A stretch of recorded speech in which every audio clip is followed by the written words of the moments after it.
আমার গল্পপ্রিয় বন্ধুরা, কেমন আছো তোমরা? আশা করি ভালো আছো, আমিও ভালো আছি।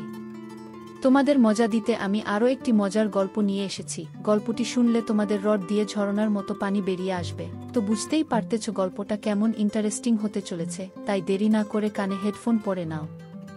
আর যারা আমার সাথে কথা বলতে চাও বা ইমো নাম্বার পেতে চাও, আমি ভিডিওর মধ্যে নাম্বার দিয়ে দেব, আপনারা ভিডিও কলে আমার সাথে মজা করতে পারবেন। চলো তবে আর দেরি না করে শুরু করা যাক। তখন আমার 21 বছর বয়স। দিল্লিতে পড়ি। বাবা মারা যাওয়ার পর মা চলে এসেছিল আমার সঙ্গে থাকার জন্য। আমরা একটি ছোট দুখানা ঘরের বাড়ি ভাড়া করে থাকতাম। মার তখন কতই বা বয়স, 45 হবে। আমার দাদা কলকাতায় চাকরি করে, আর বোন সেখানেই পড়াশোনা করে। আমার পড়াশোনায় সুবিধে হবে বাড়িতে কেউ রান্না বান্না করে দিলে, তাই মা আমার সঙ্গেই থাকা মনস্থ করেছিল। মার তখন ভরা জোয়ার, গায়ের রং ফর্সা, এমনিতে ছোটখাটো, তবে সুন্দর করে সাজলে লিপস্টিক লাগালে লোকজন ঘুরে তাকানোর মতো চেহারা। বিশেষ করে স্নান করে বেরিয়ে আসার সময় যখন চুল ঝাড়ত আর গায়ের কিছু কিছু অংশে ভেজা শাড়ি লেগে থাকত, তখন দারুণ লাগত। একটু জমেছিল গায়ে, কিন্তু মায়ের দিকে তাকিয়ে আমার চোখ থমকে যেত। চোখ সরিয়ে নিতাম মা কিছু বোঝার আগে। মা এমনিতে পড়তে ভালোবাসে, দিল্লির গরমে তো বটেই। আর শাড়ির মধ্য দিয়ে যখন মায়ের উঁচু হয়ে ওঠা দেখতে পেতাম, তখন আমার ভেতরটা ধক করে উঠত। স্লিভলেস হলেও খুব একটা ডিপ কাট নয়, আর ঢাকা থাকত, শুধু দিকে অনেকটা অংশ খোলা আর নিচে অনেকখানি অংশ দেখা যেত। নিচে শাড়ি পরত কিনা পরিষ্কার দেখা যেত, মনে হতো যেন মাখন দিয়ে তৈরি। দিল্লির বাড়িতে শোবার ঘরে মাই শুত, আমি বাইরের ঘরে একটা চৌকিতে শুতাম। মাকে ওইরকম দেখার পর আমার ফুলে উঠত। বাইরের ঘরে প্রাইভেসি ছিল না বলে তখন বাথরুমে চলে যেতাম, কচলে বার করে তারপর শান্তি চোখ বুজে মাকে ভাবার চেষ্টা করতাম। বাইরে থেকে দেখে যতটুকু কল্পনা করা যায়, মায়ের দুটো দেখতে কেমন, সেগুলোর রং কেমন, এইসব। তারপর ভাবতাম মায়ের নিচের দিকটা কেমন, ওখানে ঘন ঘাস পাতার মধ্যে মায়ের কথা ভাবতে ভাবতেই আমার বের হয়ে যেত। কিন্তু বাইরে আসার পর আবার যখন মাকে দেখতাম, তখন আবার ফুলে উঠত আমার। সব সময় দাঁড়িয়ে থাকত আমার চোখের সামনে ঘুরত মায়ের ছবি। আমি সুমনা, দীপুর মা। দীপুর পড়াশোনার সুবিধে হবে বলে আমি ওর সঙ্গে দিল্লিতে থাকি। শুধু সেই জন্য নয়, দীপুকে আমার অন্য একটি কারণে পছন্দ। সে ওর দাদার মতো মোটা থলথলে নয়, বেশ ফিট চেহারা, ব্যায়াম করে, এক্সারসাইজ করে, কোকটা লোম। 21 বছরের দীপুকে দেখে আমার মনে হতো একজন সত্যিকারের পুরুষ মানুষ দেখছি।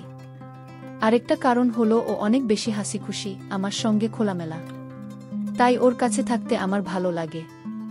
ওর দিকে তাকিয়ে, বিশেষ করে দীপু যখন বাথরুম থেকে চান করে তোয়ালে পরে বেরিয়ে আসত, তখন যে আমার কিছু হতো না সেটা বলবো না। আমার কোনোদিন আর কোনো মর্দের সঙ্গে সুযোগ হবে না, এটা ধরেই নিয়েছিলাম। কিন্তু মাঝে মাঝে ইচ্ছে করত দীপু আমার হাত দিক। এক এক সময় স্বপ্ন দেখেছি দীপু আমাকে ওর মাংসল হাত দিয়ে আমার দুটো শেষ করে দিচ্ছে, কিন্তু পরক্ষণেই ভেবেছি সেটা কখনো সম্ভব নয়। তবে নিজের লুকিয়ে রাখার চেষ্টাও করিনি, তাই বলে সালোয়ার কামিজের বদলে শাড়ি পরতাম। সালোয়ার কামিজে একটা সুবিধে হলো ওড়না না পড়লেও হয় বাড়িতে, আর তখন বাহার দেখানো যায়। কিন্তু আমার ইচ্ছে হলো দীপুকে আমার দেখানোর, আর তার জন্য শাড়ি ভালো। নানা ডিজাইনের অজুহাতে অনেক অংশ দেখানো যায়, বিশেষ করে কাছের জায়গাটা যে অনেকটা বড় সেটা আমি জানি। সেগুলো দীপুর চোখের সামনে তুলে ধরার জন্য শাড়ি বেস্ট। আমার মনে হতো মার দরকার, এখনই তো মার পূর্ণ পাওয়ার বয়স। আর মনে হতো আমি মাকে সেই দিতে পারি যা পেলে মাও খুশি হবে, কিন্তু যেটার কোনো সম্ভাবনা নেই জানতাম। একটাই সম্ভাবনা ছিল যে যদি মার মনেও একটু উসকুস থাকে, তাহলে একটু সাহস করে কিছু করলে হয়তো সাড়া দিতে পারে। এই কথা ভাবার পর আমার দিনরাতের ধ্যানগান হয়ে পড়ল কিভাবে মাকে তোলা যায়। কি টোপ গিলতে পারে মা? মার খোলা দেখে মনে হতো মারও নিশ্চয়ই মন আনচান করছে, কিন্তু কিছু বলতে পারছে না। আমি প্রায় ভিডিও দেখি, গল্প পড়ি, সেখানে মার সঙ্গে ছেলের সম্পর্ক নিয়ে অনেক কথা থাকে। ছবি ভিডিও তো আছেই, কিন্তু কি করে ওই অবস্থায় পৌঁছাবো সেটার কুল কিনারা পাচ্ছিলাম না। একবার মনে হলো রাত্রিরে মা শোবার ঘর থেকে রান্নাঘরে যায় জল আনতে বা পরের দিনের রান্নার জিনিস গোছাতে। আমি ভাবলাম ওই সময়ে যদি আমি বাইরের ঘরে শুয়ে হয়ে শুরু করি তাহলে কি হবে। কিন্তু অনেকবার ভেবে ওটা বাতিল করলাম। মা যদি উল্টো রেগে যায়? আমি যে স্বপ্নে বিভোর হয়ে থাকতাম সেটা হলো মা আমার সামনে নিজেকে ধরছে আর চাইছে আমি মার সঙ্গে। কল্পনা করতাম মা আমার সামনে একদিন রাতে এসে দাঁড়াবে, বিয়ের সাজের বুয়ের মতো, তার একটা একটা করে আমাকে দেখতে দেবে। মার দুটো, সেগুলো দুহাত ধরে তুলে ধরবে, যেন মা নিজেকে প্রেজেন্ট করছে, সবাই যেমন করে ক্লায়েন্টের সামনে। কিন্তু আমাদের সম্পর্ক ঠিক বাবু আর ওদের মতো হবে না, হবে প্রেমের, ভালোবাসার। মার মুখে চোখে লজ্জা থাকবে, প্রেম নিবেদনার গরম ভয় শরম সবকিছু মেশানো থাকবে। আর তারপর মা দেখাবে, টেনে ধরে দেখিয়ে দেবে। আমার স্বপ্নে আমি তখন উঠে মার হাত ধরে আমার উপর রাখব। এই সব ভাবি আর দীর্ঘশ্বাস ফেলি। প্রশ্নটা হলো কিভাবে মাকে দেখাব? কোন অজুহাতে? একবার দেখলেই আন্দাজ করতে পারব মার মনে কোনো সুপ্ত ইচ্ছে আছে কিনা। একবার ভাবলাম আমি যদি কোনো ভাবে মাকে ভিডিও দেখাতে পারি, ছবি বা ভিডিও, তাহলে হয়তো ওইদিকে মন যাবে ভাববে। কিন্তু সেটারই বা সুযোগ কোথায়? তখন ভাবলাম আরেকটু সাধারণ ব্যাপার থেকে শুরু করা যাক। একেবারে ভিডিওতে না গিয়ে যদি গোছের কিছু দেখাই, তাহলে মা কিছু টের পাবে না। আর আজকাল তো সেগুলোর কোনো অভাব নেই। প্রথমে একটু দাম দিয়ে হলেও ফ্যাশন ম্যাগাজিন রাখতে শুরু করলাম, যাতে কম মহিলার ছবি দেখে মায়ের মনে সুপ্ত বাসনা জেগে ওঠে। বিভিন্ন ডিজাইনের পাতাগুলো যে মা দেখছে সেটা লক্ষ্য করেছিলাম। একদিন সেরকম একটি ছবির দিকে তাকিয়ে থাকার সময় আমি বললাম, এই রকম একটা বানিয়ে নাও না তুমি। কথাটা শুনে অবাক হয়ে তাকিয়েছিল মা। এই প্রথম আমার মুখে কথা শুনে। আমি বললাম, তোমাকে ভালো দেখাবে। ছবিটা কাছে টেনে নিয়ে দেখলাম সবই, কিন্তু অংশটা বেশ কিছু কাটা, আর দিকটাও লোকাট। আমি বললাম, তোমার পড়তে ইচ্ছে করছে। দীপু ওই ম্যাগাজিনগুলো আনতে শুরু করায় আমি খুব খুশি হয়েছিলাম। হয়তো দীপুও আমার দেখতে চায়, কাছে আসতে চায়, একটা অজুহাত খুঁজছে এমন মনে হয়েছিল। আমি দীপুর সামনে বসেই পাতাগুলো ওল্টাতাম যাতে ওর নজরে পড়ে। এই ছবিটা আমি অনেকক্ষণ ধরে দেখছিলাম, তাই সে কাছে এসে বলেছিল, এরকম পড়তে চাই কি না। দীপুর কথা শুনে মনে হয়েছিল দীপুকে আমার দিকে টানার চেষ্টা করব, ওকে তুলব। মা ছেলের মধ্যে সম্পর্কের সংস্কারটা একটা দূরত্ব আনবে ঠিকই, কিন্তু যদি ঠিক ঠিক কাজ করে যাই, তাহলে হয়তো সে আমাকে মা নয়, একজন মহিলা হিসেবে ভাবতে পারে। মহিলাও না, আমি সেই মুহূর্তে চাইছিলাম দীপু আমাকে একজন নষ্ট মেয়ে ভাবুক, যাতে তার মনে কথা জড়ো হয়। এই সব ভেবে আমার শক্ত হয়ে যেত, আর ভাবতাম কখন সেখানে দীপুর আঙুলের পাব। মা আমতা আমতা করে বলল, জাহি কি বলছিস, লোকে কি বলবে? আমি বললাম, কেন, লোকে বলার কি আছে? তোমার কি এমন বয়স? আর তোমার তোমার দেখো এই এরকম ভালো লাগবে। কথাটা শুনে মা লজ্জা পেল, মুখ লাল হয়ে গিয়েছিল এক মুহূর্তের জন্য, ধ্যাত বলে ছেড়ে দিয়েছিল। কিন্তু আমি ছাড়িনি।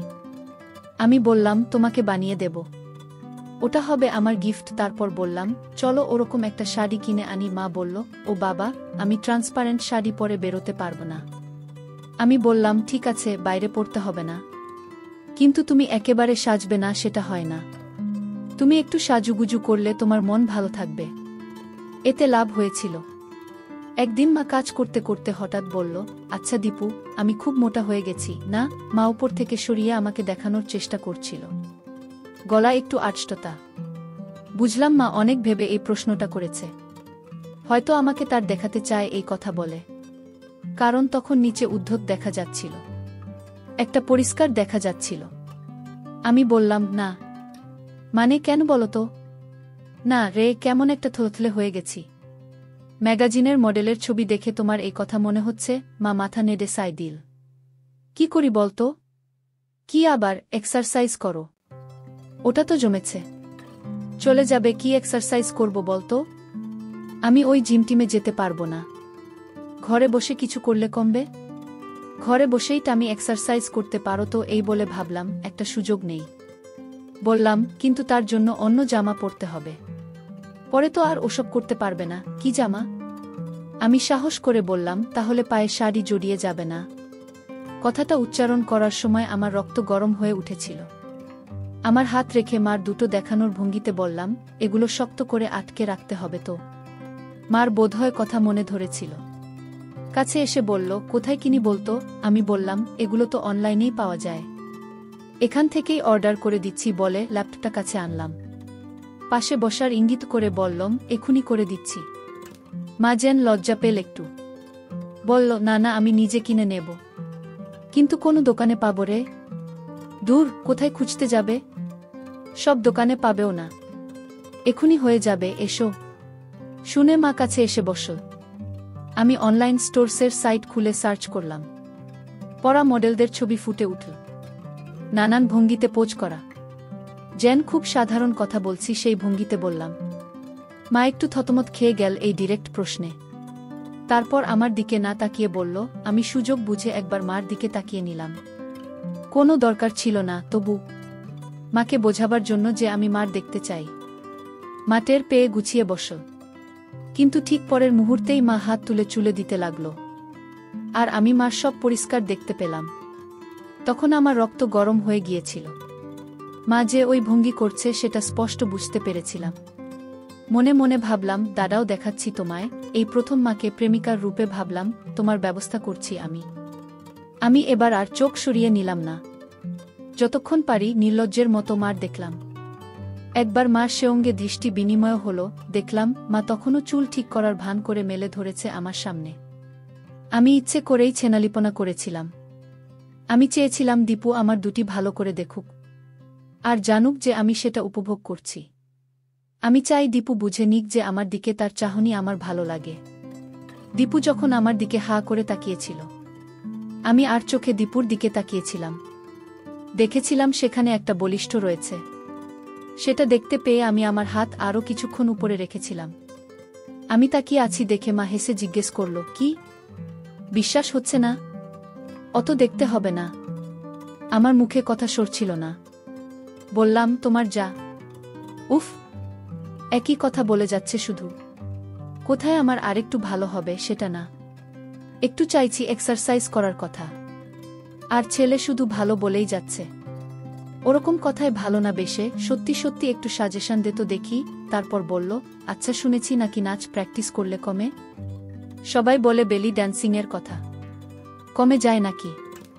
আর নাচটাও শেখা হলো? কি বলিস তুই? আমি জানতাম দীপু লুকিয়ে লুকিয়ে ড্যান্সিংয়ের ভিডিও ক্লিপ দেখে, তাই এই কথা তুলেছিলাম। ড্যান্সিং শিখলে আমার দুটো লাভ ভালো হবে। আর দীপুকে দুলুনির নাচ দেখিয়ে আমার দিকে আকৃষ্ট করব। কোনো মেয়ে যদি নিয়ে কম কাপড় পরে ড্যান্সিং করে দেখায়, তাহলে যে কোনো পুরুষ ঘায়েল হতে বাধ্য। এর মতো নাচ পৃথিবীতে নেই। আর এতে কম পড়ার হাজার অবকাশ আছে, অজুহাত আছে। এমনকি আমি তো কল্পনাও করেছি এক সময় ড্যান্সিংয়ের নাচ দেখাতে দেখাতে দীপুর সামনে একটা একটা করে করে দেখাবো, একেবারে হয়ে নাচব। তখন কি আর আমাকে ছাড়া ওর আর কোনো গতান্তর থাকবে? আমি তো মনে মনে কস্টিউমগুলোও ভেবে রেখেছি। পায়ের দিকটা স্লিট করা থাকবে যাতে দেখা যায়, আর দিকটা যত হয় তত ভালো। আমার কত দিনের ইচ্ছে একের পর এক দীপুর সামনে নিজেকে দিই। কেমন মনে হয় এটা হলেই আমি ধন্য হব। আমার তখন শুধু একটা ধ্যানগান, কিভাবে দীপুর সামনে হব। আর দীপু আমাকে ইচ্ছে মতো ওর শক্তসমর্থ কাছে আত্মসমর্পণ করাটাই আমার হয়ে দাঁড়িয়েছিল তখন। কিন্তু তার আগে ওকে একটু তাতিয়ে তুলতে চাই, যাতে আমি যখন ওর সামনে নিজেকে ধরব সে যেন ঠিক মতো রেসপন্ড করে। এ দেখি মেঘনা চাইতে জল। আমি কোথায় মাকে ড্যান্সারের রূপে ভেবে মারি, আর এদিকে মা নিজেই প্রস্তাব দিচ্ছে ড্যান্সিং করবে। না, মার তাড়না এবার টের পাচ্ছি। কিন্তু আমিও এত সহজে কাবু হব না। ব্যাপারটাকে আরও এগিয়ে নিয়ে যাওয়া যায় কি না দেখা যাক, আমি ভাবলাম। বললাম, বাহ, এটা তো খুব ভালো আইডিয়া। আমিও শুনেছি, কিন্তু কোথায় শিখবে? এই কাছেই একজন শেখায়। আমি কথা বলেছি, আমার একটা কিছু শেখা হবে, এক্সারসাইজও হবে। কিন্তু করব না কি? সেটাই প্রশ্ন। এত ভাবছ কেন? আরে, তোর দাদা বোন তো শুনেই রেগে যাবে মা ড্যান্সিং করছে। আর চারপাশের লোকজন আছে না, একটু ওই নাচ কি না। শোনো, তুমি তো আর কোথাও পারফরম্যান্স দিতে যাচ্ছ না, কাউকেই জানানোর দরকার নেই। সেটাও ঠিক, শুধু ক্লাসের লোকজন দেখবে আর কেউ না। আমিও না। মা তখন এগিয়ে এসে আমার বলল, ও আমার সুইট বেবি, অফকোর্স তুই চাইলে দেখাব। আমি ততক্ষণে ল্যাপটপ খুলে ইন্টারনেটে কিছু ড্যান্সিংয়ের ছবি সার্চ করলাম। মা কাছে এসে বলল, এই দেখ, কোনো নেই। মা দেখাচ্ছিল আর আমি দেখছিলাম। মার দিকে তাকিয়ে বললাম, তোমাকে কিন্তু হেভি লাগবে। আমার? মা চোখ টিপে বলল। আমি অপ্রস্তুত হয়ে কিছু বলতে যাচ্ছিলাম। মা মুখ টিপে হেসে বলল, আমি জানি তুই কি ভাবছিস। আমি বললাম, আচ্ছা, তোমাকে একটা জিনিস বলবো। মা, রাগ করবে না তো? মা অবাক হয়ে বলল, না, কি? রাগ করবে না বলো? আরে বাবা, করব না। বলতো দেখি। তুমি এখন থেকে প্লিজ ইউজ করো না তোমার হাতের নিচে। উফ, বললেই হলো। কেন? মায়ের মুখে কথাটা শুনে আমার আরও শক্ত হয়ে উঠেছিল। বললাম, তুমি শেভ করবে না। আমি হেয়ার রিমুভার এনে দেব। দেখো, ড্যান্সিং করবে, আর ওরকম খড়খড়ে না। না। এবার মা মুখ টিপে হাসল। বলল, একজনের দেখছি আমার নিয়ে রিসার্চ করা হয়ে গেছে। এত নজর ছেলের? কোনো ফাঁকে দেখিস রে এত? আমি বললাম, আবার কিসের? মা তখন আলতো করে কপট রাগ দেখিয়ে গালে চড় মারল। আমি তোর মা না? মার দিকে কুনজর দিতে হয়? কোথায় কুনজর দিলাম? আমি মজা করার চেষ্টা করলাম, শুধু নজর দিয়েছি, ব্যাস। তারপর বললাম, রাগ করলে? আমি জানতাম মা ইচ্ছে করেই করছে, তবু ভান করলাম কিছু জানি না। না রে বাবা, আমাকে দেখে দেখার লোক বলতে তো একমাত্র তুই আছিস, কিন্তু আমি ওসব ইউজ করব না যদি না তুই কিনে দিস। আমি এখনই নিয়ে আসব বললাম। আমি চাই না তুমি কখনো তোমার ওখানের স্কিন খারাপ হয়ে যাবে, শক্ত খড়খড়ে হয়ে যাবে। তারপর গলা আরও নরম করে বললাম, প্লিজ দেখো, তোমার নিজেরই পড়তেও ভালো লাগবে। সন্ধেবেলা জিজ্ঞেস করেছিল, মা আলতো করে জানালো, হ্যাঁ। আমি ভঙ্গিতে বললাম, আর কখনো ওসব ইউজ করবে না। তোমার নিজের ভালো লাগছে না? তারপর বললাম, একটু জ্বালা করছে, তাই না? মা যখন বলল, হ্যাঁ করছে, তখন মার কাছে গিয়ে হাতে একটু হাত দিয়ে বললাম, ওই একটু করবে, ব্যাস। আমার তখন খুব ইচ্ছে করছিল তুলে দীপুর সামনে দাঁড়াই, ও দেখুক, কাছে আসুক, কিন্তু লজ্জা পেয়ে পারিনি, কারণ জানতাম আরও সুযোগ আসবে। এও জানতাম যে দীপু এখন আমাকে শিকার করার ধান্দায় আছে, আর আমি শিকারীর কাছে এত সহজে ধরা দেব না ঠিক করেছিলাম। যত উঠতে পারি তত শিকারের খেলা জমবে। আমি চাইছিলাম ওর আরেকটু কষ্ট পাক, যাতে আমাকে ছাড়া আর কিছু ভাবতে না পারে। এরপর একদিন মা ড্রেসিং টেবিলের সামনে বসে চুল আঁচড়াচ্ছিল। আমি পেছন থেকে মার কাঁধে হাত রেখে বললাম, চলো, তোমার চুলের স্টাইল বদলাই, একটু অন্যরকম করে কাটিয়ে এসো, আর একটু ডাইও করিয়ে নাও, কয়েকটা জায়গা শুধু, ভালো লাগবে। আর এই নাও, তোমার জন্য একটা লিপস্টিক এনেছি, বলে মায়ের ফেভারিট রঙের একটা লিপস্টিক হাতে তুলে দিলাম। দেখলাম মা খুশি হয়েছে। সেদিনই গিয়ে চুল কাটিয়ে স্ট্রেট করিয়েছে। ঘরে ঢুকতেই আমি বললাম, দেখেছ কি সুন্দর লাগছে, বলেছিলাম না? শুনে মা লজ্জা পেল, বলল, সত্যি? আমি কাছে গিয়ে বললাম, আমি এমনি এমনি বলছি নাকি? কতজন তোমার দিকে তাকিয়েছিল রাস্তায়, বলো তো? মা আমার কথা শুনে আরও লজ্জা পেয়ে ভেতরে চলে গিয়েছিল। কয়েক মাস পরের কথা। মা রেগুলার ড্যান্সিং ক্লাসে যায়। একদিন বলল, আমি একটা হিন্দি গানের সঙ্গে নাচ শিখেছি, ঠিক ড্যান্সিং না, তবে ওই রকম দেখাবো। অফকোর্স, আমি তো এক পায়ে খাড়া। বললাম, কস্টিউম কোথায় পেলে? না রে, ওগুলো পরে কিনব, খুব দাম। এই নাচটা করব। দাঁড়া, হিল জুতো পরে আসি। মা, তুমি হিল জুতো পরছো আজকাল? বাহ! মা নেচে দেখাল। ভঙ্গিগুলো এত যে মাকে চিনতেই পারছিলাম না। আজকের গল্পটি এ পর্যন্ত। এতক্ষণ সাথে থাকার জন্য ধন্যবাদ। দেখা হবে পরবর্তী কোনো ভিডিওতে।